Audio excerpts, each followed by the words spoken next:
നമസ്കാരം. വാഴഗ്രാമിലേക്ക് വീണ്ടും സ്വാഗതം.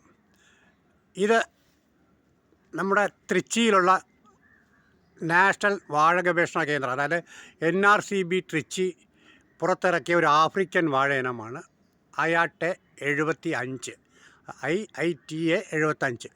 ഇതൊരു ആഫ്രിക്കൻ വംശജനാണ്. അവിടുത്തെ ഒരു റിസർച്ച് ഇൻസ്റ്റിറ്റ്യൂട്ടുകാർ പുറത്തിറക്കിയ സാധനമാണ്. സാധാരണ അവർ അയാട്ടെ 1 മുതൽ 160 വരെ വാഴകളുണ്ട്. അതിൽ ഒരു 8-10 വാഴ മാത്രമേ ഇന്ത്യയിൽ പ്രചാരണത്തിന് വന്നിട്ടുള്ളൂ. ഇതെന്താണെന്ന് വെച്ചാൽ ഇത് തൂക്കം വളരെയധികം കിട്ടുന്നതുകൊണ്ട് കർഷകർക്ക് ലാഭമാകുന്ന ഒരു വാഴയാണ്.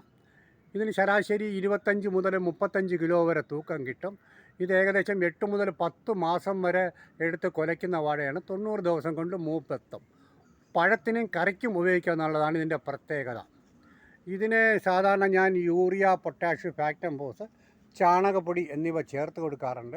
ഇതിൻ്റെ പ്രത്യേകത എന്ന് പറഞ്ഞാൽ ഇതിന് ധാരാളം വാഴക്കന്നുകളുണ്ടാകാറുണ്ട്.